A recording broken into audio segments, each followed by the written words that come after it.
¿Qué tal, amigos? Muy bienvenidos a Con Ánimo de Lucro, un espacio de información y análisis económico de confianza, un oasis para la economía entendida desde el lado correcto de la historia, desde el lado de la libertad, la prosperidad y el respeto a la búsqueda de la felicidad. No cambien de emisora, arrancamos y lo hacemos hoy con ese análisis pormenorizado que les prometimos sobre los impagos a las renovables del señor Sánchez.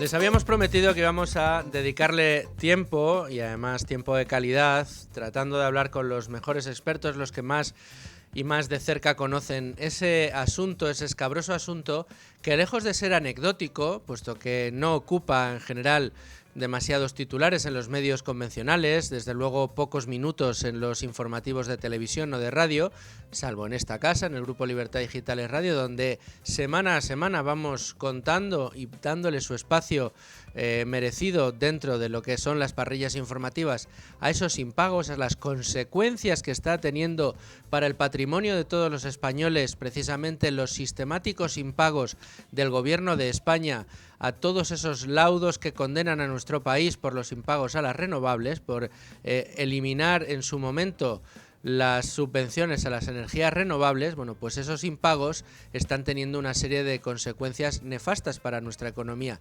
No solo por la cantidad de dinero que se debe, no solo por los bienes que ya nos embargan, no solo por lo que a deuda pública puede significar, sino también por la cantidad de efectos invisibles que puede tener sobre nuestra economía, ya que precisamente esa falta de cumplimiento con la legalidad internacional, que es como se traduce el hecho de que cada vez que un juzgado internacional o un arbitraje internacional decide que somos culpables y que debemos pagar por el daño que hemos causado a distintas empresas en todo el mundo, lo que estamos haciendo es añadiendo piedras sobre el tejado de España en lo que a seguridad jurídica se refiere. Lo que hacemos es dañar la reputación de nuestro país y lo que hacemos es condenar precisamente a las empresas españolas a tener que competir con una losa terrible en nuestras cabezas, que es la de la inseguridad a la hora de operar dentro de nuestras fronteras. También es sacrificio de inversión extranjera que podría llegar a España y que esta inseguridad jurídica unida al infierno fiscal en el que Sánchez ha convertido a nuestro país, pues también desincentiva y mucho la llegada de nuevas inversiones. La llegada de nuevas inversiones que se podría traducir en actividad económica, en capacidad de generación de riqueza y, por supuesto, en puestos de trabajo y mejor remuneración para nuestros conciudadanos. Bueno, pues también esto se sacrifica. ¿Todo esto, Luisfer, tanto? Pues sí, y mucho más. Hoy vamos a tratar de analizar, como digo, en profundidad cuáles son las consecuencias de estas decisiones. Hemos tenido noticias recientes que justifican que hoy hablemos de ello. De hecho, este mismo fin de semana en Libre Mercado podíamos leer cómo el Ministerio para la Transición Ecológica de Teresa Rivera autorizaba una transferencia de 2 millones de euros al Ministerio de Justicia de Félix Bolaños para posibilitar la realización de actividades de asistencia técnica y económica a los procesos administrativos, judiciales o arbitrales relacionados con las energías renovables. Es decir, no solo nos multan, no solo impagamos miles de millones de euros, no solamente estamos expuestos a embargos de otros países, sino que además dilapidamos millones de euros en la defensa de estos juicios. En la defensa quiero decir en el empeño dentro de estos laudos internacionales por pues litigar en contra de los pagos o de los fallos que hay en nuestra contra, pese a que sean todos y prácticamente contra todas las empresas de distintos países que se han querellado contra nosotros. Es un dinero que se suma a los más de 70 millones de euros que, según las más de 25 empresas afectadas, ha puesto hasta la fecha la litigiosidad del gobierno con los laudos que condenan a España por la retirada retroactiva de las primas a las renovables. Si se toman en cuenta estos honorarios, los intereses de demora motivados por los impagos y las condenas en costas que ha sufrido nuestro país, las empresas que están sufriendo los incumplimientos de las sentencias estiman que el sobrecoste total derivado de esta controversia ronda ya los 323 millones de euros, cifra a la que hay que sumar los 1.562 millones que se adeudan a estas compañías. Es decir, que entre lo que teníamos que haber pagado y lo que realmente nos está costando, el sobrecoste es de 323 millones. Es decir, que si hubiéramos pagado lo que nos tocaba pagar en cada multa por algo que se hizo, y que es verdad que se hizo mal, pero porque antes habían hecho cosas peores, si hubiéramos pagado, insisto, lo que nos reclaman por estos laudos que perdemos de manera sistemática, nos estaríamos ahorrando ahora mismo 323 millones de euros, según las últimas cuentas. El problema de esta situación es todavía mayor, no se limita o circunscribe únicamente a los recursos públicos que estamos gastando en procedimientos en los que sistemáticamente nos consideran culpables, o el dinero que se debe a las empresas que nos ganan esos laudos, sino que incurrimos en el riesgo reputacional que les comentaba al principio. En el día de hoy vamos a contarle toda la génesis de este problema, desde que se inició en época de Zapatero hasta que se tomó la decisión de terminar con las subvenciones a las renovables en época de Mariano Rajoy y los impagos sistemáticos de la época del señor Sánchez. Y juzguen ustedes dónde está el problema y dónde están las claves de los males que sufre nuestra economía, nuestra sociedad y precisamente nuestra reputación por esas decisiones que está tomando el gobierno del señor Pedro Sánchez. Pero antes, como cada día, vamos a dar un repaso a la portada de Libre Mercado antes de entrar en materia. Y me acompaña hoy al teléfono Beatriz García. ¿Cómo estás, Bea? Muy buenas, Luis Fernando, ¿qué tal? Jefa de Libre Mercado, con asuntos muy interesantes hoy en la portada de nuestro periódico. Sí, bueno, hoy contamos cómo Madrid ejerce de cortafuegos de Sánchez. Luis Fernando, nos lo cuenta José María Rotellar, que bueno, la región de Ayuso recibe el 75% de toda la inversión extranjera en España. Gracias al motor económico de este país, que es la Comunidad de Madrid, pues nuestro país logra atraer inversión extranjera. Si no, sería el panorama, bueno, pues completamente desolador. Tenemos ya datos del segundo trimestre de este año. La Comunidad de Madrid recibió casi 4.000 millones de euros de capital foráneo. Esto representa el 74,8% del total español, de la llegada de capital extranjero que llega a nuestras fronteras. Y fíjate que Cataluña, cómo estará la región, que es una región pues con unas características similares a las de la Comunidad de Madrid en cuanto a PIB o en cuanto a población, que recibe solo el 14% de dinero extranjero. O sea, una economía completamente en declive. Y si nos vamos a los datos del acumulado del año, pues un poco también es el resultado muy parecido. Primer semestre de 2024, la Comunidad de Madrid recibe casi 8.000 millones de euros de inversión extranjera. Y esto es, bueno, pues cerca del 70% del total español. Pues eso, en lo que va de año, más de 2 de cada 3 euros de inversión que llega a España recae en la Comunidad de Madrid. Y Cataluña el 15%. Pues nada, un desastre para Cataluña, pero bueno, pues tenemos el resultado de distintas formas de hacer política y hacer economía, pues dan distintos resultados. Apostamos por libertad, por facilidad para hacer negocios, por bajos impuestos. Bueno, pues ahí tenemos la atracción de inversión en la Comunidad de Madrid. Y sin embargo, bueno, pues la política económica de Sánchez, ¿basada en qué?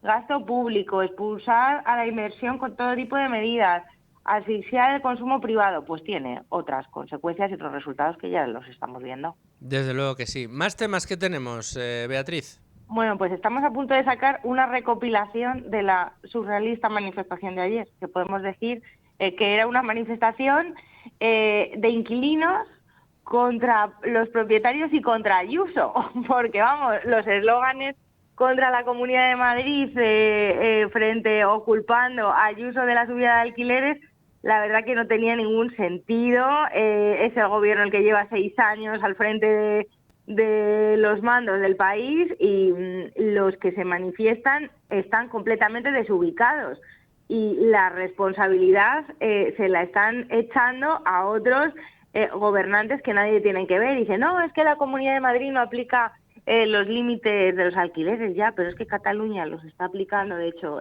fue pionera en la aplicación de estos límites a los alquileres, que no es otra cosa que intervenir salvajemente los precios, y los precios en Cataluña continúan al alza. No solo continúan al alza, es que hay menos oferta en Cataluña, o sea, está cayendo la oferta con más fuerza por este tipo de medidas. O sea que vamos a Sí, bueno, teníamos a Reyes Maroto, multipropietaria, apoyando la manifestación, Yolanda Díaz por Twitter apoyando también la manifestación, y dices, pero señora, si es que está usted en el gobierno, o sea, no se acuerda, tienen, no sé, Alzheimer, están en el gobierno, ¿qué les pasa? Son ustedes los responsables. Bueno, pues la manifestación de ayer fue la verdad que tremenda. Y hoy el gobierno que ha anunciado, bueno, pues más cheques, más bonos a los alquileres para los jóvenes. ¿Y esto qué significa? Pues cebar la demanda, justo lo contrario de lo que hay que hacer.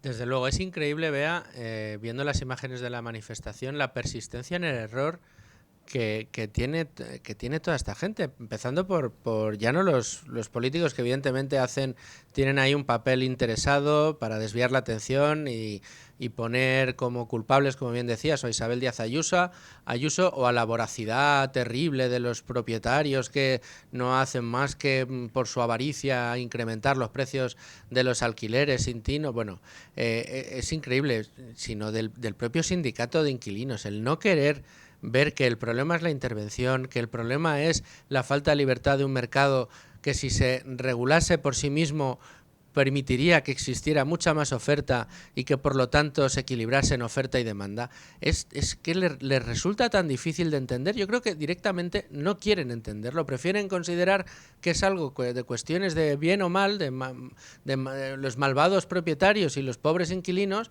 y con eslóganes como el que escuchábamos ayer, Beatriz, el de pues si siguen subiendo los alquileres, pues no pagaremos los alquileres. Toma ya, menuda medida. Es que ese es el siguiente paso, o sea, van a por la huelga de alquileres. No creo que los inquilinos de este país sean tan inconscientes de caer en las garras de estas ideas y no pagar el alquiler, porque es que sería un suicidio. Primero porque el propietario entonces ya es que no habría vivienda que saliera al mercado, y eso es justo lo que necesitamos. O sea, yo creo que bueno, que la gente tiene dos dedos de frente, no como los que apoyan esta huelga de alquileres, y no le secundarán. Pero sí, el siguiente paso es huelga generalizada, impago generalizado de los alquileres. No subestimemos a esta gente, que capaces son de todo, Beatriz. Pues sí, pues sí. Bueno, pues seguimos muy pendientes entonces de la portada Libre Mercado. Muchas gracias por estar un día más con nosotros y hablamos mañana. Un placer, hasta mañana. Somos pedigüeños, bambis y perros. Con ánimo de lucro, con Luis Fernando Quintero. Bueno, escuchábamos a la ministra de Transición Ecológica, porque de ecología va la cosa en el día de hoy, al menos era el pretexto por el que en su día se arrancó con una campaña muy evidente para colocar a España como punta de lanza del desarrollo de tecnologías relacionadas con la energía renovable. Esos fueron los polvos de donde llegan los lodos que hoy estamos recogiendo en estos laudos internacionales. Por eso he pedido a mi compañero Rubén Folguera. ¿Qué tal? Buenas tardes, Rubén. Buenas tardes, ¿qué tal? He pedido a Rubén que trate de hacernos el itinerario cronológico de cómo se desarrolló toda esta, pues todo este problema, toda la problemática relacionada con las subvenciones a las energías renovables. ¿Dónde se gestó el problema? ¿Cuál fue la solución que se buscó? Los resultados de esa solución o las consecuencias de esa solución y los problemas derivados de que no se atiendan a esas consecuencias en el día de hoy. Pero Rubén, todo tuyo. ¿Cuándo empezó el problema? Pues para irnos al origen del problema hay que remontarse a la etapa de Rodríguez Zapatero al frente del gobierno, allá por 2007, porque fue en mayo de este año cuando el ministro de Industria, por aquel entonces era Miguel Sebastián, aprobó o anunció que se iba a dar una prima del 25% a las inversiones en energías renovables para potenciar el uso y la expansión en España de la energía que se llama verde, tradicionalmente. Entonces, de esta forma, el gobierno lanzó esta medida con el objetivo de instalar en 3 años una potencia de 400 megavatios en energías verdes, en renovables. Lo que sucedió es que 3 meses después ya se había alcanzado el 85% del objetivo, y solo un año después se sobrepasaron los 1.000 megavatios de energías renovables. Por tanto, entre 2007 y 2012 se llegaron a instalar casi 20.000 megavatios De los 400, que era el objetivo que se buscó en esa primera instancia. Eso es. Y si te parece, escuchamos a Rodríguez Zapatero pues hablar de estas medidas que pusieron en marcha en estos años. Os invito a vosotros y a todos los ciudadanos a actuar con urgencia, a poner este país al frente del reto de ganar la lucha contra el cambio climático. El sector de las energías renovables, del que somos líderes, energía eólica y energía solar, también doblará su peso. Bueno, pues es verdad que en aquella época fue el gobierno de Rodríguez Zapatero quien se propuso, quienes tenemos memoria le recordamos en mítines y cada vez que tenía ocasión, poner a España como ejemplo del desarrollo de este tipo de energías. Pequeño detalle, hoy prácticamente quien más quien menos habrá sopesado la posibilidad de instalar una placa en el solar o unas placas solares en su vivienda unifamiliar o en su edificio de viviendas o en su urbanización, y sabrá o por haber visitado alguna gran almacén de estos de bricolaje habrá visto los precios de las placas. Hoy se pueden encontrar placas fotovoltaicas de una calidad bastante buena por menos de 100 euros. Claro, lo que no saben es que cuando Zapatero se empeñó en que España fuera líder en el desarrollo de tecnologías renovables, esas tecnologías eran extraordinariamente caras. ¿Por qué? Pues porque estaban comenzando su desarrollo tecnológico. Y lo que sucedió entonces fue que al desarrollar esta política de subvenciones, este empeño por ganar la batalla al cambio climático, que quería que España fuera las principales, ¿qué sucedió? Bueno, pues que con el dinerito de todos los españoles, con nuestros impuestos, se subvencionó la producción de las energías renovables en el momento más caro de su curva de desarrollo tecnológico. El mundo hoy disfruta de energías renovables mucho más baratas gracias, entre otras cosas, a que los impuestos de los españoles pagaron esa curva de desarrollo, generando un déficit de tarifa extraordinariamente alto. Rubén. Efectivamente, ya en 2010 el gobierno comenzó a aplicar recortes a las primas de las renovables. La razón principal, bueno, el déficit del sector eléctrico español que se había generado. Y en este sentido pues se aplicaron varias reformas. Pero ya sería en 2012, con Rajoy al frente del Ejecutivo, cuando se decidió cambiar totalmente las reglas y eliminar las primas a las nuevas instalaciones de plantas de cogeneración, renovables y residuos. Y fue en concreto el ministro de Industria, José Manuel Soria, quien aseguró que la medida se aplicaría con carácter temporal y lo anunciaba de este modo. Ha sido aprobado bajo la denominación de suspensión de los procedimientos de preasignación, de retribución y la supresión de incentivos económicos para nuevas instalaciones de producción de energía, de cogeneración, renovables y en base a residuos. Hay, en primer lugar, un objetivo inequívoco de todo el Gobierno, que es, como ha dicho la señora vicepresidenta, disminuir el déficit público. Y ninguna política del Gobierno es ajena a este objetivo. En tal sentido, la política energética no es una excepción. Ahí era el momento en el que en 2012 se anunciaba esa retirada de primas a las renovables, entre otras cosas porque uno de los problemas que afrontaba España es que el sistema eléctrico había generado un déficit de tarifa que rondaba o superaba los 70.000 millones de euros. Ese problema era un problema de primer orden, y era un problema de primer orden que tenía que ser pagado, y se pagaba, y de hecho todavía hoy pagamos, si no recuerdo mal, todavía hoy queda parte de ese pago por realizar, es una de las cargas que tenemos en las facturas que todos nosotros estamos pagando. Por lo tanto, es importante la toma de esa decisión, que no es fácil, pero que el gobierno de Mariano Rajoy tuvo que tomar para poner un freno, para que dejáramos de tener este problema, para que dejáramos de engordar este déficit de tarifa.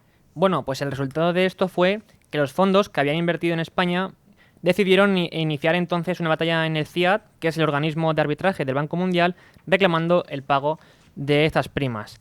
Y ya sería en los años posteriores, 2013-2014, cuando se culminaría la reforma del sistema eléctrico y la reducción también de hasta un 40% de las primas. Y es que, en concreto, en el 2012, Rajoy decidió rebajar las primas al 7%, es decir, veníamos del 25% y quedaron en el 7, 7,5%.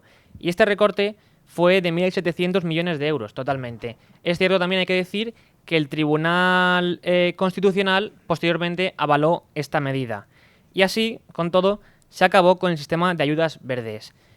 ¿Qué es lo que pasa? Que luego en 2019, Zapatero, en un acto de estos, digamos, que salen los políticos siempre a hablar a toro pasado, aseguró que provocó un desajuste durante su mandato, un desajuste económico en el sistema eléctrico que rondaba los 30.000 millones. Y como bien decías, esta es una cantidad que poco a poco nos han ido aplicando a los clientes en los recibos de la luz.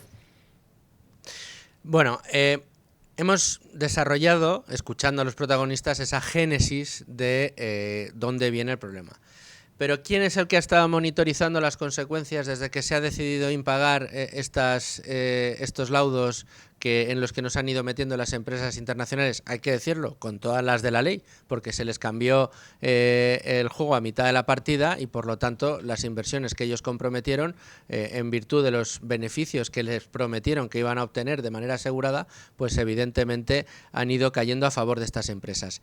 Diego Sánchez de la Cruz es quien ha estado detrás de todo esto, compañero en Libertad Digital, donde podemos leer todas las semanas sus crónicas. Casi todas las semanas, siempre alguna de las consecuencias de estas decisiones y de los impagos a las renovables. Diego Sánchez de la Cruz, también responsable de estudios del Instituto Juan de Mariana y de otros muchos institutos y otros muchos cargos que ostentas, Diego, y que te hacen merecedor de un saludo con todos los respetos desde Con Ánimo de Lucro. ¿Cómo estás, Diego? Pues muy bien, con una presentación con honores como esta, mejor aún, claro que sí. Bueno, con honores y especialmente en el programa de hoy, donde queremos que nos desarrolles un poco cómo ha sido esta catarata de bofetadas internacionales que automáticamente hemos ido impagando de una manera sistemática. Sí, bueno, lo habéis escrito bien, ¿no? Lo que pasó en España fue una modificación retroactiva de las reglas de juego. En España se podían haber cambiado las reglas de juego, ¿no? Podríamos haber dicho que a partir de X determinado momento, ¿no? Ya no se iban a conceder las primas. El problema es que además también se pretendía echar la vista atrás y que a todos los inversores que habían desembarcado con unos incentivos, ¿no? se les iban a aplicar otros a partir de ahora. Y eso es lo que, lógicamente, no sentó nada bien a una serie de empresas, de fondos, incluso de inversores particulares que hicieron que en España se movilizase una inversión de más de 70.000 millones de euros para desplegar esta tecnología, que además pues está a la vista de todos, ¿no? Porque buena parte de la infraestructura solar fotovoltaica que tiene España, también eólica, al final viene de los incentivos que se dieron en esos años. Que es verdad que eran unos incentivos que España no se iba a poder permitir, pero que es verdad también que lo lógico era sentarse con estas empresas y plantearles algún tipo de indemnización, algún tipo de compensación, algún tipo de salida negociada, una extensión de la vida útil de sus plantas, algún otro tipo de incentivo, ¿no? Derechos de participación en nuevas infraestructuras, cualquier fórmula que hubiese permitido restituir a los afectados. Y sin embargo no se hizo eso. Se optó por dar una serie de hachazos regulatorios y fiscales. Las primeras denuncias internacionales se producen bajo gobierno de Rodríguez Zapatero. Esto es importante decirlo porque hay quienes le imputan todo el problema a Rajoy, hay quienes intentan también deslizarle toda la culpa a Zapatero. Realmente Zapatero es el que aprueba unos esquemas de retribución disparatados y realmente es Rajoy el que termina de darles un hachazo, pero Zapatero también empieza a hacer una serie de modificaciones que motivaron distintas denuncias internacionales, o sea que ahí también hay parte de culpa de Zapatero, no solo en haberse excedido, sino también en el riesgo jurídico que generan los cambios que puso en marcha ya el gobierno socialista, y después su sucesor, Mariano Rajoy, hizo una serie de cambios pensando en la sostenibilidad presupuestaria y fiscal del reino, sí, pero en última instancia violando frontalmente las condiciones de seguridad jurídica que se le garantizan a todos estos inversores en virtud de una serie de tratados de los cuales España es firmante, porque esto también ya trasciende lo que es la legislación nacional. España era firmante del Tratado de la Carta de la Energía cuando concedió estas ayudas, estos incentivos. Es verdad que España lo ha abandonado ahora este tratado, pero aún ni siquiera se ha articulado la salida y en cualquier caso esto solo afectaría a inversiones futuras, ¿no? Vamos, y además Diego. ese tratado... Sí, perdóname, Dime, Diego. dime. Si te parece, estás mencionando los problemas que tiene estas decisiones respecto a la seguridad jurídica de la que no goza precisamente nuestro país, y tengo al teléfono también a uno de nuestros analistas de cabecera, en concreto a nuestro analista cabecera de todos los lunes, que es José María Rotellar, a quien yo le quería preguntar. Vamos a seguir enseguida, Diego, a repasar esos laudos y cuáles son las consecuencias también monetarias, económicas, de prestigio y también de embargos que está teniendo toda esta problemática, pero sí que me gustaría una reflexión de José María. ¿Cómo estás, profesor? Hola, buenos días. Una apreciación respecto a el problema invisible casi, ¿no? O sea, con Diego vamos a poder ver hasta qué punto el problema económicamente es enorme, pero es que hay un problema oculto que no se va a sumar, que es el de el riesgo reputacional que nos está haciendo incurrir precisamente esas decisiones sistemáticas de impago, ¿no? Sí, bueno, vamos a ver. Todo tiene su origen, como siempre, en un intervencionismo del mercado, ¿no? Con Zapatero se inicia un proceso, o por lo menos se intensifica, en el que se subvenciona de una manera muy importante a las energías renovables. Se les concede una serie de subvenciones que después efectivamente es el gobierno del presidente Rajoy el que las suspende, y a partir de entonces vienen todos estos problemas judiciales que está teniendo el Reino de España con esos potenciales perjudicados, ¿no? por aquella decisión, pero todo viene por intervenir el mercado, ¿no? Por intentar que fuese rentable algo que desde luego no lo era entonces, que incluso ahora en muchas ocasiones tampoco lo es, pero desde luego entonces no lo era, y se daban subvenciones pues por sembrar un campo de paneles solares, ¿no? Por ejemplo, porque simplemente con la subvención se podía obtener un rédito mucho más interesante. Zapatero dejó la economía como la dejó, que es prácticamente quebrada. Hubo que realizar muchísimos ajustes y, entre otros, el gobierno de Rajoy optó por esta suspensión, que desde luego quizás no fue lo más acertado, porque pese a que fuese un mal compromiso, no debería España haber adoptado ese compromiso, pero una vez adoptado tiene que responder, y si no se genera inseguridad jurídica, y la inseguridad jurídica se termina pagando al final en inversión que no viene y en menor credibilidad, y por tanto mayor exigencia de rentabilidad a la deuda, por ejemplo, que España quiera colocar para financiarse. Sin duda, unos problemas de reputación que van mucho más allá de las propias cifras que ofrece el problema. Profesor, muchísimas gracias, como siempre, por estar en Con Ánimo de Lucro. Buenos días. Un abrazo muy fuerte. Bueno, Diego, nos lo ha dejado votando el profesor. Sí, bueno, que efectivamente, como decía José María, el problema de seguridad jurídica empieza en el momento en el que, siendo conscientes, ¿no?, de que los costes de esas ayudas se habían disparado, ninguno de los gobiernos, ni Zapatero primero ni Rajoy después, le da un encaje legal, pactado y una solución ordenada a este problema. Y lejos de ir a menos, el escándalo va a más. ¿Por qué?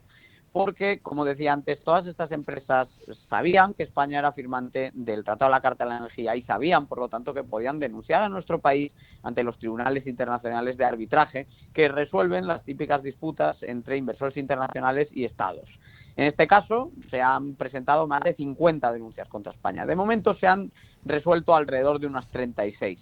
Ha habido algunos casos en los que se llegó a un acuerdo, en concreto entre un fondo de Abu Dhabi que quería hacer alguna otra inversión en España, y bueno, hubo algún tipo de enjuague ahí con el Ejecutivo. Hubo algunos casos en los que las empresas tuvieron que retirar sus denuncias, porque es muy caro litigar contra un Estado que dispara con pólvora del rey y que con dinero del contribuyente sigue contratando más y más abogados y bufetes internacionales para intentar estirar el chicle. Y luego hay 26 laudos ahora mismo que son ya condenatorios con España, la gran mayoría de ellos son firmes, Y puesto que el Gobierno, lejos de reconocer estas deudas, en un salto casi imposible de creer para muchos observadores, se niega a resarcir a los afectados, lo que ha hecho es que todas estas empresas lleven esos laudos a la justicia de otros países que también son firmantes del Tratado de la Carta de la Energía y que, por lo tanto, sus tribunales están obligados a reconocer estas decisiones como si fuesen sentencias emitidas por la justicia de esos mismos países. Entonces, en Reino Unido, en Bélgica, en Australia y ahora también desde hace algunas semanas en Estados Unidos, España ya consta formalmente como un país deudor y las propiedades y los bienes y los activos del Reino de España están siendo embargados como consecuencia directa de esos impagos y de esa condición de España ya como un país incumplidor, como un país deudor. España es el país con mayor número de laudos internacionales pendientes de pago, por encima de Venezuela o de Rusia, que obviamente no es la compañía donde queremos estar. Si queremos trasladar la imagen de ser un país serio donde se respetan los derechos de los inversores y de las empresas. Además, creo que en una de tus últimas informaciones, yo creo que todavía se puede leer en Libre Mercado, hablo de memoria, porque las he leído todas, me baila, no sé si es la última o en una de las últimas. Sí que son muchas, reconozco que he publicado mucho del tema. Muchísimas, sí, gracias a Dios, porque te tenemos ahí siempre al pie del cañón y cada vez que hay una novedad estás al quite para ofrecérnosla. Pero tú hacías el cálculo, Diego, que a mí me parece muy interesante, de lo que nos está costando de más precisamente ese empeño en no pagar. O sea, me refiero, claro, si tú entiendes que al ser firmante de esos pactos y después de lo que se ha hecho, pues evidentemente hay que resarcir a las empresas a las que se les da la razón en instancias internacionales, bueno, pues oye, pues pagas y ya está, has incurrido en un problema, te han quitado la razón, has tratado de defender tu posición, no lo has conseguido con éxito, pues tendrás que pagarlo. Y habrá quien piense que precisamente gracias a que nos estamos oponiendo, estamos abaratando esa factura que podría ser muy alta. Pero lejos de eso, lo que nos está sucediendo es que por negarnos todo bueno, pues lo que son las multas, los intereses de demora, más allá del dinero gastado en equipo jurídico por parte o a cargo del Gobierno de España para tratar de defender estas posturas indefendibles, nos está incurriendo en un sobrecoste que ya supera los 300 millones de euros. Sí, porque básicamente el problema es que por un lado están las indemnizaciones que están pendientes de pago, que son 1.560 millones. La AIREF lo ha incluido en su último informe sobre deudas implícitas que el Gobierno debería estar reflejando en su contabilidad y en su planificación fiscal. Entonces hablamos de 1.560 millones, que por cierto es una cantidad muy grande para todas estas empresas, lógicamente, pero que es una cantidad que el Reino de España tiene. Es decir, el Reino de España puede pagar 1.562 millones y tiene capacidad de pago de 1.562 millones, que además, por cierto, y hago aquí un paréntesis, las empresas afectadas, desde un evento que se celebró el pasado mes de mayo en Madrid, y a través de distintos contactos con el Gobierno y con la oposición, han dejado claro que están dispuestas a reinvertir ese dinero, es decir, que le dan una salida política al Gobierno para que pueda decir, oye, que sí, que nos habéis ya pagado esto y tal, pero es que además lo reinvertimos en España, en energías verdes y demás, que al final es a lo que se dedican estas empresas. Es que empecemos por ahí, las empresas afectadas son empresas como Nextera, E.ON, EDF, son compañías grandes que están en muchos casos metidas en este tipo de inversiones, ¿no? Entonces, como no se resarte a los afectados, la cifra total de obligaciones, en vez de ser de eso, un poco más de 1.500 millones, ya está cerca de los 1.900 millones, porque hay pues más de 300 millones de euros de sobrecostes en concepto de los intereses de demora, es decir, cada día que pasa se acumula más deuda ligada a estos laudos, las condenas en costas, porque obviamente cada vez que España intenta litigar para ya no solo para que no se reconozca un laudo, sino para parar un embargo o una incautación de un bien o de un activo, todo eso hay que pagar una defensa legal. Y cuando se pierden además esos procesos hay que pagar una condena en costas, ¿no? Y a todo eso hay que sumarle además que, claro, la contratación de abogados, como antes decía, con pólvora del rey, sí, pero claro, esa pólvora la pagamos los contribuyentes y ya está por en torno a los 74 millones de honorarios de consultores, abogados, que están haciendo el agosto, lógicamente, con estos gastos en los que incurre el Gobierno de España y que son gastos que no van, obviamente, pues ni a bajar los impuestos, ni a educación en sanidad, ni a nada, ¿no? Van simplemente a seguir estirando el ciclo. Entonces, sí, como bien dices, no sale gratis. Ahora mismo también, por ejemplo, España tiene bloqueados distintos bienes y activos, por ejemplo, hay 80 millones consignados en una cuenta de banco en Bélgica, de los que España ha tenido que depositar y de los que España no puede disponer hasta que no se resuelva uno de los procedimientos que están en marcha ahí. Entonces, esa sería otra cifra. Es más, en el encarecimiento de la deuda española está jugando un papel este factor, puesto que algunos de las empresas que han sufrido los impagos han iniciado un proceso de default técnico contra España que está a punto de llegar a la justicia británica, pero que ya el mero hecho de haberlo anunciado ha generado un encarecimiento de la financiación que en términos directos va de 3.000 a 4.000 millones, pero claro, cada vez que se encarece el bono del Tesoro, se encarece toda la financiación y el perfil de riesgo de la economía española, y el impacto en estos 2 años para el coste de financiación de las empresas, las familias y el Estado acumula en total 11.000 millones de euros de golpe para España. Claro, es que cuando hablábamos, yo sobre todo al principio, de esas consecuencias ocultas, de esas consecuencias de reputación, muchas de ellas también se pueden medir, y precisamente el problema de ese empeño sistemático que tiene el gobierno, anunciado además, de no querer pagar, no querer atender a estas resoluciones, no querer pagar lo que las instancias internacionales dicen que tenemos que pagar, y que honestamente creo que tendríamos que pagar, entre otras cosas porque si se tomó una decisión drástica en su momento fue porque había que cortar una sangría de dinero que no estaba conduciendo a nada bueno, sino todo lo contrario. Estábamos convirtiendo a los españoles en los ciudadanos de la Unión Europea que más cara iban a tener que pagar la luz, porque tenían que estar atendiendo un déficit que se había generado en los años anteriores y que era imposible de tapar si manteníamos esa política de subvenciones. Se tomó una decisión complicada, más o menos acertada. Yo aquí no entraré demasiado porque habrá, habrá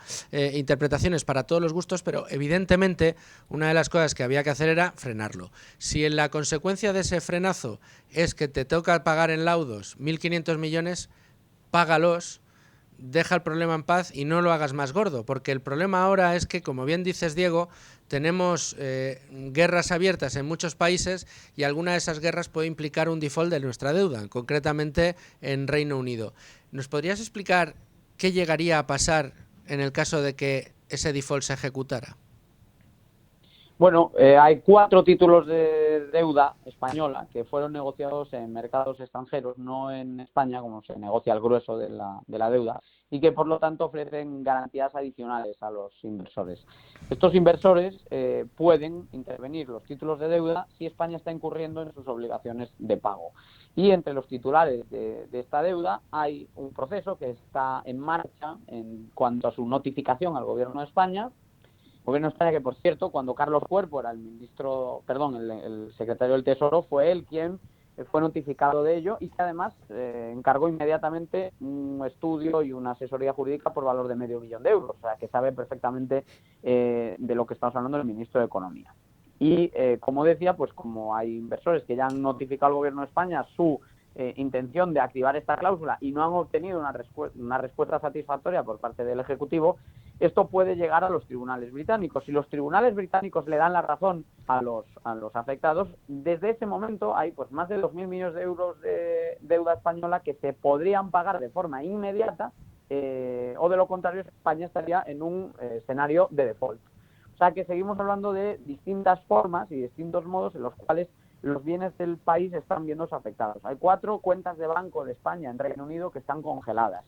Hay, como decía antes, 80 millones de euros depositados en una cuenta en Bélgica que no se pueden disponer para cualquier actividad de gasto del Estado porque están reservados para este procedimiento. Hay procesos de embargo en marcha en Reino Unido que afectan ya de forma cautelar a la sede del Instituto Cervantes, a la sede de la Escuela Internacional Vicente Cañadas. Está este procedimiento de default y además está el hecho de que ya se han reconocido las deudas que tienen estas empresas encima de la mesa, tanto en Australia con una sentencia de la Corte Suprema como en Estados Unidos con la primera decisión judicial que ya apunta en esta decisión y que trascendió hace escasas semanas. Entonces,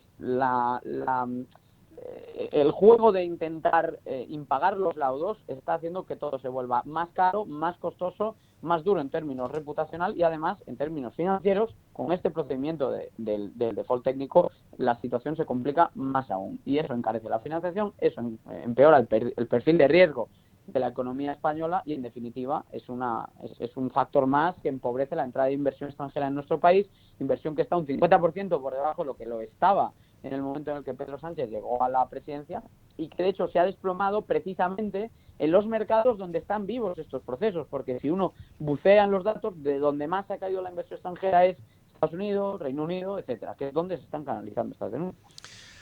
Tremendo todo lo que nos cuentas. Vamos a seguir muy pendientes, Diego, de todo lo que nos vayas contando en Libre Mercado sobre esta problemática, sobre este culebrón, prácticamente podríamos decir, que nos está saliendo cada día más caro y además ya nos afecta directamente al bolsillo de los españoles, de cada uno de nuestros oyentes y espectadores. Así que, Diego, te agradezco muchísimo que hayas querido participar hoy en Con Ánimo de Lucro para arrojar algo de luz sobre todas estas problemáticas, aclarar puntos oscuros y dar un poco la dimensión del problema y hasta dónde nos puede afectar. Venga, muchísimas gracias, Luis.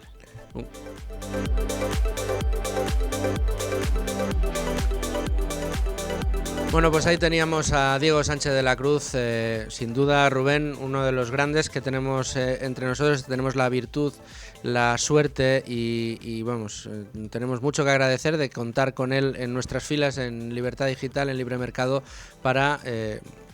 con muchos temas, pero este en concreto lo tiene tan estudiado, está tan de cerca, tan encima, que es impresionante cuando ves todos los datos juntos, cuando ves toda la problemática junta y cuando te das cuenta de hasta qué punto ya nos empieza a afectar al bolsillo de los españoles, que es evidente que había que tratarlo y había que tratarlo en profundidad. Eso es un lujo contar con sus análisis siempre sobre este tema. Y como bien dices, al final esto lo que nos lleva es a las consecuencias que tiene siempre el intervencionismo, como decía anteriormente José María Rotellar. Bueno, pues Rubén Folguera, José María Rotellar, Diego Sánchez de la Cruz, se quejarán ustedes, el problema de las renovables, pero no queda aquí todo, tenemos más tela que cortar en el día de hoy y ahora ya en los mercados. Y tenemos que contarles que el IBEX 35 sigue anotándose un 0,36% hasta ahora, cuando hemos pasado ya el umbral de la media sesión, 11.760 puntos según nos muestran las pantallas de especializadas de tiempo real de la bolsa. Y noticias que van moviendo en este momento los mercados. Leemos en prensa especializada cómo el Banco Central Europeo no va a copiar a la FED, textual, el listón para un recorte de 50 puntos básicos sigue estando alto y esto responde al interés del mercado precisamente en que se produzca un recorte de similares características por parte del Banco Central Europeo. Muy pendiente de todo lo que sucede en los mercados también está nuestro analista de cabecera para toda la actualidad bursátil, que no es otro que el asesor financiero, miembro de Luna y Sevilla Asociados, que es nuestro amigo José María Luna. ¿Qué tal, José María? ¿Cómo estás? Muy buenos días, pues estupendamente. Como cada lunes, pues a tope. Toda la semana para hacer cosas positivas y seguir brillando. Eso es lo importante. ¿Qué te parece estas declaraciones del Banco Central Europeo tratando de echar agua al vino y diciendo, oye, que sí, que estamos aquí ya, que han venido las bajadas de tipos de interés, pero no queráis correr demasiado? A ver, yo les entiendo, ¿de acuerdo? Por distintos factores. A ver, por un lado estamos en un proceso desinflacionista. En el caso de la zona euro habría que ver partida por partida qué es lo que sí puede estar corrigiendo más y quizás algo menos, ¿no? Evidentemente, la caída en el precio del crudo ha ayudado bastante en cuanto a reflejar un IPC general en muchos países y de forma agregada en la zona euro, que estaría cada vez más cerca del objetivo del mandato del propio Banco Central Europeo, con lo cual eso sí justifica que haya movimientos de bajada de tipos de interés por parte de nuestro Banco Central Europeo. Pero también en paralelo hay otra serie de variables que harían que no tengan por qué correr excesivamente. Por un lado, hay una parte o una serie de partidas en los componentes de servicio que están, como decimos nosotros, los analistas financieros, algo más pegajosa, algo que cuesta más de doblegar y que en ese sentido, pues lo que ya se está dejando traducir en la propia Reserva Federal, es decir, que las próximas bajadas o la expectativa de próximas bajadas se va moderando, no son tan agresivas o no se espera que sean tan agresivas. En el caso de nuestro Banco Central Europeo, pues ese tipo de partidas invitan a que sí haya bajadas, pero no de forma tan cuantiosa, con tanta velocidad como ocurrió la Reserva Federal Norteamericana, que quizá fue lo que reequilibra su política monetaria. Pero hay otro punto, Luis Fernando, que yo creo que quiero que se quede muy claro.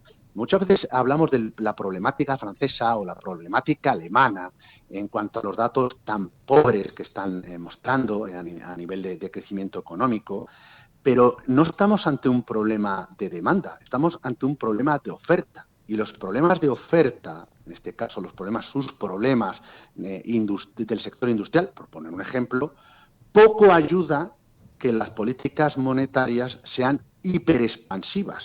No necesitan tipos hiperbajos para tratar de solucionar sus propios problemas. Es decir, requieren una serie de medidas de reestructuración industrial y me da la sensación que ni franceses ni alemanes, o por lo menos parte de la población, estén dispuestas a asumir el coste social, yo no digo solo económico, sino social, de poner en marcha ese tipo de medidas, pues por las movilizaciones, por ejemplo, sindicales que se podrían provocar, pero que de esas reestructuraciones nosotros en nuestro país bien sabemos lo que nos ha tocado, por ejemplo, cuando hubo que hacer la reestructuración en el sector financiero, con lo cual poco pueden ayudar políticas monetarias hiperagresivas o hiperacomodaticias para resolver los problemas de Alemania y Francia. Eso es un poco lo que también se está advirtiendo, y no solo por los informes o el informe del señor Draghi, sino también desde el propio seno del Banco Central Europeo. Y en ese sentido, pues en parte sí les doy la razón. Desde luego que sí. Mira, vamos a aprovechar, porque se ha producido la noticia ahora, José María, para decir que tengo conmigo a Rubén Folguera, que sabemos ya quién va a ser el premio Nobel, quién es el premio Nobel ya de Economía de 2024. Se lo han dado, no sé si lo voy a pronunciar bien, Acemoglu, Johnson y Robinson, que ganan el premio Nobel de Economía en 2024. Perdónenme la pronunciación, pero no sé exactamente cómo se pronuncia. Rubén, ¿tú sí lo sabes? Pues supongo que Acemoglu, pero no lo sé. Johnson y Robinson, ¿no? Tampoco será... No, Johnson y Robinson. ¿Y por qué les han dado este premio? Pues los tres premiados han investigado el porqué o mejor dicho, las diferencias que se derivan de las instituciones sociales y del Estado con respecto a la prosperidad generada económicamente. Por tanto, su conclusión es que en aquellas sociedades con un Estado de Derecho más fuerte y, como hablamos anteriormente, donde se respetan principios tan básicos como la seguridad jurídica, se favorece potencialmente la prosperidad económica. De hecho, las sociedades con un Estado de Derecho deficiente, instituciones que explotan a la población, no generan crecimiento ni cambios a mejor. El incremento de impuestos y los infiernos fiscales es una manera de explotar a la población. Lo digo para que empecemos a atar cabos. Bueno, perdona por este inciso, pero creo que lo teníamos que contar. No, todo lo que sea respeto a la propiedad privada y todo lo que sea pues dejarnos excesivos por todo el tema de la fiscalidad, evidentemente, claro que bienvenido sea. También es verdad que había otras personas que se postulaban a posibles premios Nobel, como puede ser la propia educación financiera, que no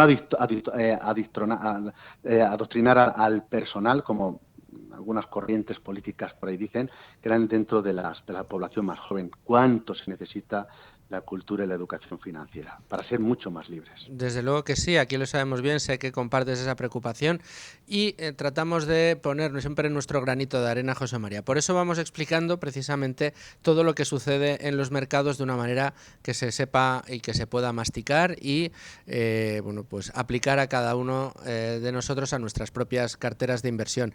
Fíjate, yo tengo, mira, es un valor que a mí me obsesiona, no por el valor en sí, pero sí porque creo que es uno de los puntos siempre polémicos y que a la gente le gusta mucho oír qué es lo que pasa sobre Tesla, ¿no? Tesla, ese valor que como valor bursátil tiene haters y tiene fanboys, cuya tecnología tiene sus haters y sus fanboys, pero no deja indiferente a nadie. ¿Qué decir ya de su propietario y CEO, ¿no? De Elon Musk, que cada día tiene más fans y más detractores.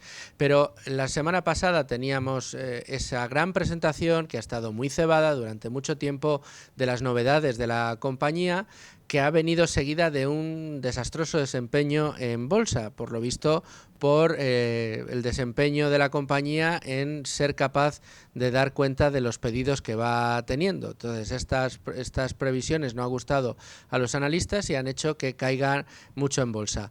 ¿Tú crees que el desempeño de Tesla es importante seguirlo de cara a ver qué puede pasar en un sector tan en boga como es el tecnológico? ¿O tú crees que es mejor abstraerse de sacar conclusiones para un sector en concreto de lo que vaya a pasar con la propia Tesla? Pues mira, muy buena pregunta, José Antonio. Yo a corto plazo, de momento, estaría un poco fuera de todo lo que estuviera relacionado con el sector del automóvil. O sea, Tesla, a pesar de todas las innovaciones tecnológicas, etcétera, ¿no?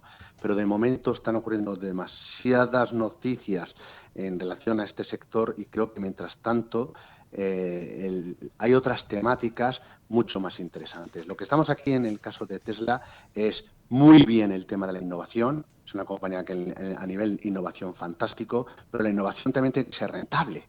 Y aquí es donde porque tiene que justificar lo que es el precio al cual cotiza una compañía. La narrativa puede estar muy bien, y esto no solo en las compañías tipo Tesla, en tantas otras. Alguien me puede estar comentando este negocio porque vamos a ser capaces de hacer esto y tal. Y dice, sí, pero esto, ¿cómo es de rentable? Y ahí es donde viene la diferencia entre el precio y el valor, que me consta que vosotros hacéis mucho hincapié en ello, ¿no? Sí. Esto puede tener valor, pero a lo mejor el precio está muy por encima. Y lo que está haciendo el mercado ahora mismo, y porque las expectativas en plena campaña de resultados empresariales, de hecho Tesla dentro de poco se conocerá los resultados del tercer trimestre, el miedo que hay entre el consenso de analistas es que los resultados, tanto en ingreso como beneficio por acción, sea algo decepcionante y que quizás no justifique el precio que está cotizando ahora mismo en el mercado. De ahí los batacazos consecutivos que estamos teniendo en un valor en concreto y dentro de un sector que en estos momentos pues están ocurriendo demasiadas cosas y algunas no buenas y por culpa a veces también impropio de la propia regulación. Correcto. Pero entonces, ¿de verdad crees que va a afectar al sector tecnológico en su conjunto o crees que va a ser una... Pues eso, un valor aislado? Del sector tecnológico, es que claro, que dentro del sector tecnológico hay tantas aplicaciones tan diferentes,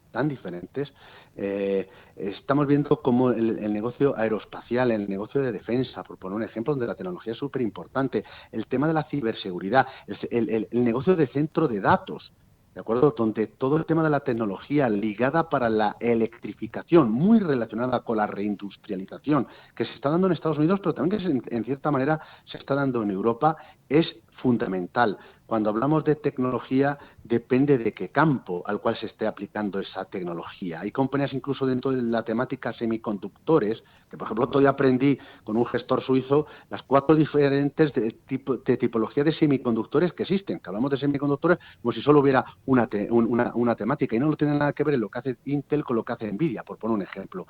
En este sentido, dentro de la tecnología sigue siendo interesante, pero no todo vale. Por eso digo, la innovación está muy bien, pero hay que ponerle precio. Pues nos quedamos con eso. José María Luna, de Luna y Sevilla Asesores, muchísimas gracias por estar con nosotros una semana más. Te esperamos muy prontito de vuelta en Con Ánimo de Lucro. Muchísimas gracias y buena semana a todos. Bueno, pues vamos a seguir muy pendientes, ya no solo de lo que hace Tesla, sino de todas las informaciones del sector. Una de última hora, EV Motor se estrena con un fuerte interés inversor en el BME Growth, el antiguo mercado alternativo bursátil, donde se dispara casi un 20%. Es, recordemos, EV Motors, la matriz automovilística Ebro y socia del fabricante chino Chery en España. Está ahora mismo cotizando, insisto, con un crecimiento del 20% en BME Growth. Les dejo, escuchamos los servicios informativos de radio, el boletín de la una y volvemos con los americanos a ver qué pasa allí. Es el mundo de los cohetes para escapar de la Tierra, es el mundo del metaverso. Aquí no tenemos cohetes para escapar de la Tierra ni estamos en el metaverso. Estamos en directo en el 105.7 de su FM si nos escucha desde Madrid y estamos también en el streaming de Es Radio. Les recuerdo que en la aplicación de Es Radio, cuando la abren arriba a la derecha hay una pestañita azul. Ustedes pinchan ahí, buscan Libre Mercado y nos escuchan siempre en directo a través de ese streaming.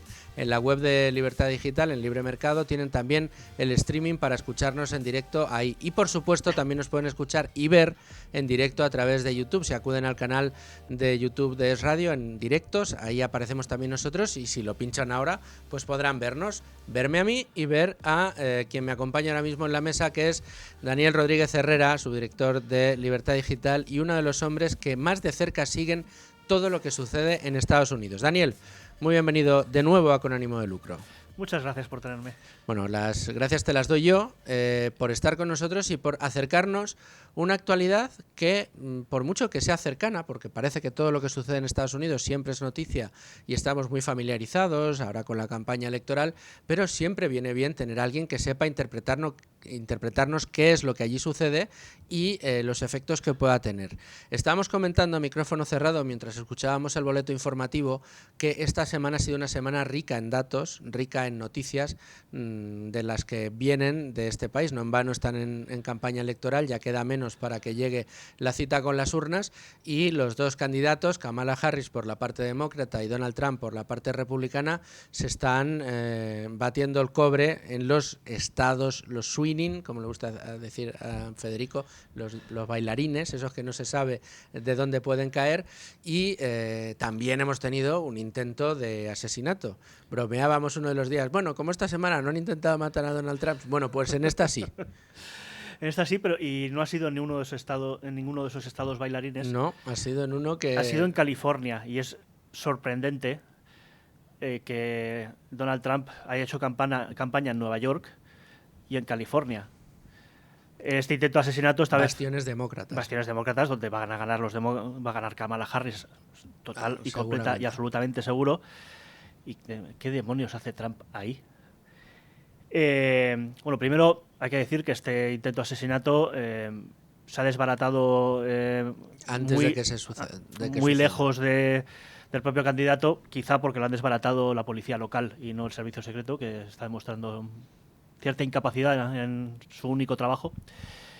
Pero lo que estaba haciendo Trump en Coachella, sede de un famoso festival de música,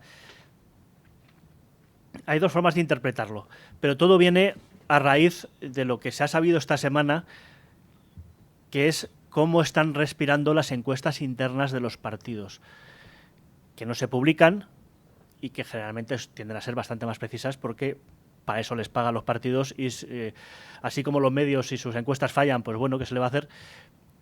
Fallan todas y eso, los partidos no van a pagar por unas encuestas que no les den la realidad o lo más posible, lo que se acerque lo más posible.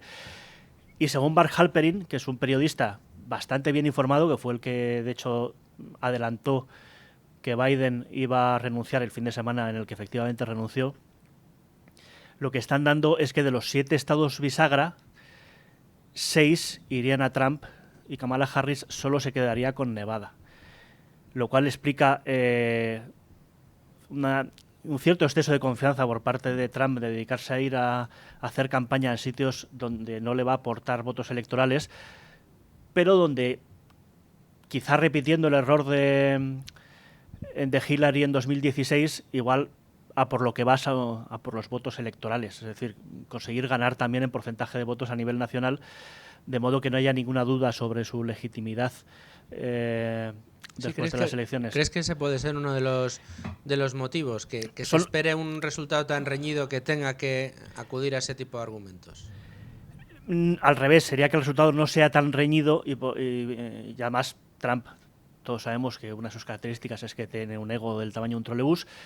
Entonces, el hecho de ganar encima los votos electorales, que es algo que nunca ha conseguido, pues supondría un chute considerable. He visto a gente bien intencionada, quizá, dando la alternativa de que está ahí para apoyar a los candidatos locales de esos estados, que es verdad que hay congresos, hay distritos para el Congreso, para la Cámara de Representantes, donde sí hay lucha, donde sí hay pelea, y conseguir más congresistas en Nueva York, en ciertos distritos de Nueva York y en ciertos distritos de California, donde pueden ser competitivos los republicanos, pues podría mejorar las posibilidades del Partido Republicano de tener mayoría en el Senado y, por lo tanto, tener al menos 2 años de poder hacer cosas. Yo, sinceramente, conociendo a Trump, veo más probable la primera alternativa, pero reconozco que tampoco puedo descartar la segunda. Correcto. En California, precisamente en Coachella, uno de los puntos, digamos, más picantes, o si quieres, no sé si más anecdóticos, o no sé si llega a tener trascendencia o no, dínoslo tú, bueno, pues ha trascendido mucho el hecho de que un actor, en este caso una estrella de Hollywood, se ponga del lado de los republicanos. La verdad y además muy vehemente. Fue Dennis Quaid, un actor que yo creo que todos nuestros oyentes pueden reconocer. Pues no solo eso, sino que arengaba a las masas y decía: es hora de elegir bando. Tienen ustedes que elegir bando. ¿Qué quieren estar? ¿Con la defensa de la prosperidad de la nación norteamericana, con la Constitución, o con TikTok? Era uno de los argumentos, ¿no? Sí, curiosamente yo el vídeo lo he visto en TikTok, pero quitando ese detalle aparte. A ver, los republicanos con las estrellas, sea del cine o de la música, es un poco divertido, porque se pasan el día, con razón, como hacemos aquí, despreciando lo que opine esa gente, que como dijo Ricky Gervais en aquella famosa presentación en los Globos de Oro, entre todos ustedes tienen menos años de colegio que Greta Thunberg, pues es verdad que lo que diga esa gente puede influir en la juventud y tal, pero que tengas a un actor, además, aunque popular, ya bastante entrado en años y tal, apoyándote y que se haga una gran historia de esto, pues viene a decir: oye, pues en realidad parece que sí que eso importa, lo de que en Hollywood y que los músicos, etcétera, apoyan a los demócratas. Cago un poco en contra del mensaje, pero bueno, Dennis Quaid es verdad que es de los pocos actores que lleva tiempo significado. Además acaba de hacer de Reagan en un biopic, imagino que en parte porque es de los pocos que estarían dispuestos a hacer de un presidente americano una película que se ha estrenado en campaña electoral. Pero vamos, no tiene más importancia que la de la mera anécdota. Como tampoco lo tiene que la retahíla de actores y demás que apoyan a los demócratas, eso se da por descontado. Claro, he visto a Bryan Cranston hace poco en algún mitin demócrata, pero vamos, que doy su nombre porque me suena haberlo visto, pero seguro que ha habido muchos otros más que no he visto y sí, que es que realmente importa más bien poquito. O sea, salvando las distancias, es como que cuando aquí en las campañas vemos a todos los actores y lo de la ceja, etcétera. Los de la ceja. Claro, se da por descontado. De hecho, aquí lo que es noticias cuando de vez en cuando sale Russian Red o sea diciendo que es de derechas y de repente todos los compañeros, vacío, todo el mundo. Claro, todos los compañeros de profesión ahí en contra, etcétera, y eso es un fenómeno que existe y Dennis Quaid es consciente. Dennis Quaid, que creo que estuvo en una lista aquí, publicó el Guardian como uno de los mejores actores de la historia que nunca han recibido una nominación a los Oscars. Ay, ¿por qué será? Porque será, a ver, tampoco, en parte también es porque Dennis Quaid es buen actor, pero tampoco se sale, seamos sinceros. Es para gustos, para gustos colores. Para gustos, bueno. Y actores. Pero no quiero que nos dejemos en el tintero uno de los temas principales, ¿no? Has hablado de cómo está ahora mismo la contienda, cómo parece que en 6 de esos 7 estados bailones de esos swinging state podrían caer del lado de Trump. Quizás por esto, por lo que Kamala está cometiendo tantos errores. A ver, está cometiendo tantos errores porque ha decidido exponerse más. Y posiblemente ha decidido exponerse más porque piensa que está perdiendo las elecciones. Pero que el hecho de que en el momento de exponerse se arriesgaba mucho porque no es una política que tenga cabeza como para llevar una entrevista sin guión preparado, es la razón por la que había dado tan pocas entrevistas hasta esencialmente hace una semana, que ha empezado a ir a distintos medios, uno detrás de otro, y entonces se le han empezado a ver las costuras. Una de las cosas que ha pasado es que hasta el programa de 60 minutos, que tradicionalmente 60 minutos suele entrevistar a los dos candidatos, en este caso Donald Trump se ha negado con la excusa de hace 4 años ese mismo programa cayó en el bulo de que el famoso portátil de Hunter Biden era desinformación rusa, cuando era completamente cierto todo lo que tenía ese portátil. y estudios posteriores han indicado que de llegar a darse por bueno antes de las elecciones en general en los medios, es muy probable que Trump hubiese ganado esas elecciones. Ha dicho que mientras no le pidan disculpas, él no va a ir, no han pedido disculpas, no ha ido, pero se ha ido Kamala Harris y se la ha visto que es incapaz de responder de forma coherente cuando o no le han dado el guión o no lo recuerda en ese momento y se pone aquí a desvariar de una manera bastante lamentable. Donde más se ha visto ha sido una respuesta sobre una pregunta sobre Israel, que curiosamente, pese a que se puso el vídeo en internet como promoción del programa, luego se ha editado y se ha quitado de la entrevista. O sea, tiene una respuesta larguísima, pero lo que se metió por televisión le han quitado el 90% de lo que dijo para dejar solo el final, de modo que pareciese una respuesta coherente, lo cual viene a demostrar que Trump seguramente tenga razón en no acudir al programa. O sea, que le editaron. Le editaron, sí. ¿Y eso se ha sabido? ¿Es Sí, un sí, rumor? claro que se ha sabido a nivel internet. Ahora, a nivel de grandes medios no se ha dicho una palabra. Es curioso lo que dices, que se le esté viendo las costuras a Kamala Harris, cosa que bueno, desde aquí yo creo que nunca hemos tenido dudas de que esas costuras se tendrían que ver tarde o temprano, pero lo llamativo es que lo haga paseándose por medios de comunicación que están deseando dar la mejor versión de Kamala. Al final, de hecho, tanto que le editan las preguntas que contesta mal. Otro de los problemas que ha tenido es que en una entrevista sumamente favorable y amigable en el programa de Whoopi Goldberg, de View, pues le preguntaron que si hubiese hecho algo distinto de lo que ha hecho Biden durante sus 4 años, y Kamala Harris se ha presentado como candidata que va a cambiar cosas.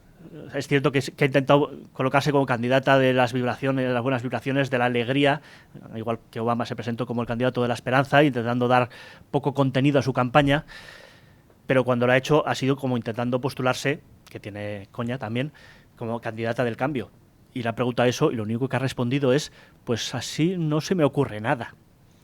Esa ha sido su respuesta. No se le ocurre nada. A ver, lo normal en estos casos, por ejemplo, lo hicieron con Bush padre cuando se presentó en el 88 y le hicieron la misma pregunta, que es lógico, es el vicepresidente del presidente actual, y él dijo que por respeto a su cargo y por el hecho de ser vicepresidente, él no puede decir nada y no sé qué, pero que se enfoca hacia el futuro. Y claro, lo que quiere hacer es patatín, patatín, patatús. Es una respuesta muy politiqués, muy tal, muy correcta, pero es que Kamala Harris ni siquiera se sabe el manual de cómo lidiar con este tipo de preguntas. Pregunta, de nuevo, hecha con una sonrisa y con la mayor de las habilidades, como para que se luzca. En fin, quien se ha lucido eres tú, de nuevo, aquí, Dani, con ese análisis de todo lo que pasa. Te veo el lunes que viene y vemos a ver cómo ya se van acercando esas urnas y por dónde van las encuestas. Muy bien, nos vemos el lunes. Y acompañado ya de Rocío Recio, de Cobas Asset Management. ¿Cómo estás, Rocío? Muy bien, Luis Fer. Bueno, pues yo te agradezco que estés aquí una semana más para que sigamos aprendiendo, sobre todo de lo que nos han enseñado ellos, los grandes economistas e inversores de la historia, que nos han dejado frases que hay que enmarcar, que hay que conservar en piedra y tenerlas siempre presentes. Y la que hoy nos traes, me encantaría que fuera el lema que apareciera en todos los ministerios de economía de todos los gobiernos desarrollados y subdesarrollados. Nunca serás rico si tus gastos exceden a tus ingresos, nunca serás pobre si tus ingresos superan a tus gastos. Esta perogrullada, pero genial, la pronunció Thomas Chandler. Eso es, un político y juez canadiense del siglo XIX. Y desde luego esta cita, Luis Fer, resalta la esencia fundamental de lo que es la estabilidad financiera. Sin duda, aplicado a la economía, aplicado a empresas, a personas físicas, a tu día a día, a todos los ámbitos, ¿no? Y es que al final riqueza y pobreza están intrínsecamente ligadas a una ecuación muy sencilla, que es lo que ganamos frente a lo que gastamos, no hay más. Eso es. Claro, si tú como país, que es el caso de España, tienes un déficit crónico. Exacto. Déficit es que gastas más de lo que ingresas, y si es crónico es que lo haces repetidamente a lo largo de los años, lo que se traduce en cada vez más deuda, con lo cual cada vez más gastos por encima de ingresos. Esto, si nos lo aplicamos a nosotros, Rocío, ¿cuál sería la ecuación? Pues que si tú cada día te gastas más de lo que estás ingresando, llega un momento en que un puente se convierte en la mejor de tus opciones para no pasar frío en las noches de invierno. Totalmente. Te encaminas sin duda hacia la escasez económica. Entras en un ciclo de endeudamiento que sin duda lo que va a hacer es dificultar la acumulación de riqueza. Y como dices tú, el puente pues será tu última instancia, ¿no? Si por el otro lado nuestros ingresos van a superar a esas salidas de dinero, lo que estamos es cultivando un camino hacia la prosperidad y hacia la seguridad financiera, ¿no? Es decir, vas a crear un margen para el ahorro, para la inversión, para construir una riqueza a lo largo del tiempo y, bueno, todo lo contrario. No, claro, eso es. Cuando es muy curioso esto, porque muchas veces, a ti te habrá pasado muchísimas veces, a mí también, pues la gente se te acerca y te pregunta, oye, ¿tú qué te...? Pues como el taxista que me comentabas la semana pasada, ¿no? Oye, ¿tú qué te dedicas a la industria financiera, al tema de los fondos de inversión? Oye, yo claro, es que eso no es para mí, porque claro, yo no soy rico. No, perdona, esto es una herramienta para poder llegar a ser rico. Pero yo no seré rico nunca. ¿Por qué? Efectivamente. Bueno, pues es posible. A mí me encanta esto de hacerse rico es posible, pero es muy lento. Pues ¿Es sí, lento? es muy lento, bueno, salvo que te toque la lotería, que nunca toca porque al que le toca es un error estadístico y por lo tanto tú tienes que partir de la base de que lo normal es que no te toque nunca. Pero conseguir que tu patrimonio crezca y que en el futuro puedas disfrutar de una situación muy digamos, muy desahogada, es posible si lo primero que haces es reducir tus gastos, aumentar tus ingresos, o si no eres capaz de aumentar tus ingresos, al menos reducir tus gastos para que lo que ingreses siempre sea superior a lo que gastas. Esto te da efectivamente, como decía Rocío, ese margen de ahorro, y luego tienes que dar ya el paso definitivo, el paso del campeón, que es el paso del ahorro a la inversión. Y cuando conviertes ese paso, finalmente estás ahora sí entrando en la senda de convertirte en una persona rica, dependiendo también del tiempo que tengas para componer tus ahorros en los mercados financieros, pero siempre lo vas a poder conseguir. No es imposible. No lo es. Pero la primera premisa es esa.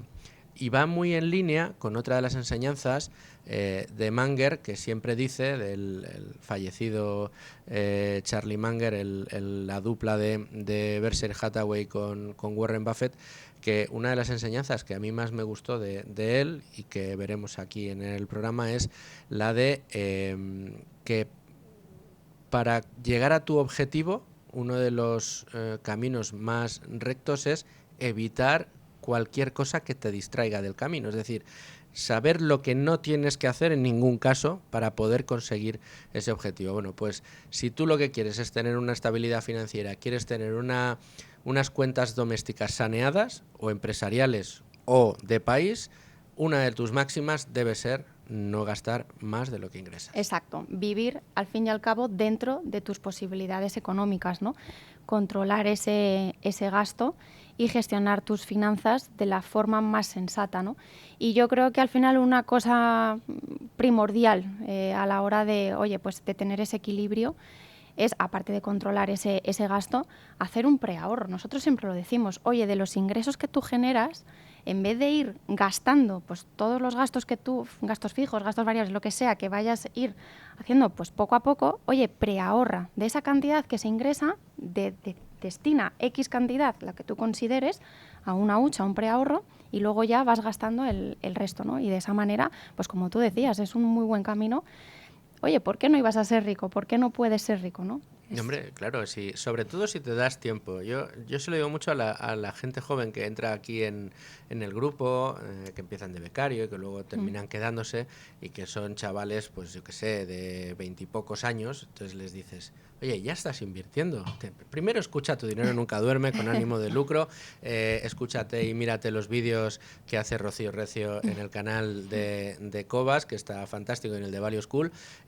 Pero empieza a ahorrar y empieza a invertir, porque estás en una etapa muy temprana de tu vida, y si le das disciplina y haces esto que estas enseñanzas de los de ellos aprendí, pues vas a conseguir poquito a poco ir montando un patrimonio y con el paso del tiempo ese patrimonio formará una bola de nieve por efecto del interés compuesto y antes de lo que tú te quieras imaginar, de repente te vas a ver con un patrimonio que dices, hombre, yo si no hubiera estado haciendo esto, me planto con 45 o 50 años y sigo viviendo Totalmente. al día. No, pues no se puede vivir al día, hay que tener esa previsión, ese preahorro y esa máxima inexorable de no gastar más de lo que ingresas. De lo que se puede. Estamos hablando en términos personales, de finanzas personales, pero vosotros en Cobas analizáis compañías.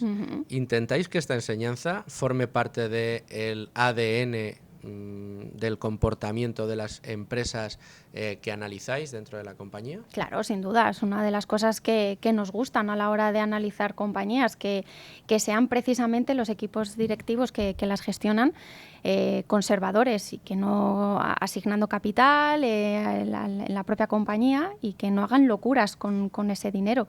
Entonces es una de las cosas fundamentales que vemos a la hora de invertir en los valores en las compañías. Que no gasten más de lo que ingresan más. Y que no se sobreendeuden. Exacto, y que no hagan locuras, claro. Eso tiene mucho que ver también con el carácter del equipo directivo y la alineación de intereses. Al final va todo unido. Bueno, vamos a recordar, es la frase de Thomas Chandler: nunca serás rico si tus gastos exceden a tus ingresos y nunca serás pobre si tus ingresos superan a tus gastos. Esta última parte nos hemos centrado algo menos, pero es también muy importante. Por eso no invertís en ese tipo de compañías, porque esas al final te van a la quiebra. Y cualquier Estado que hace eso compra muchas papeletas para acabar del mismo modo. Por eso insistimos mucho en que el déficit es algo perverso y que en las finanzas personales de cada uno de nosotros tenemos que tener muy presente esta frase. Yo creo que sí. Nos anima a buscar, Luis Fer, sin duda, maneras de aumentar nuestros ingresos, de controlar nuestros gastos, garantizando un equilibrio financiero sostenible y, en última instancia, una vida mucho más estable y más próspera. Para eso tenemos esta sección, para que estas frases nos ayuden a tener una vida más estable y más próspera y mucho más feliz. Y con ánimo de lucro, por supuesto que sí. Rocío Recio, muchas gracias por estar con nosotros una semana más. Y a todos ustedes, señores oyentes, gracias por estar ahí un día más. Aquí les esperamos mañana con asuntos de su interés y con más lecciones de vida como las que nos acaba de dar Rocío Recio. ¡Hasta mañana!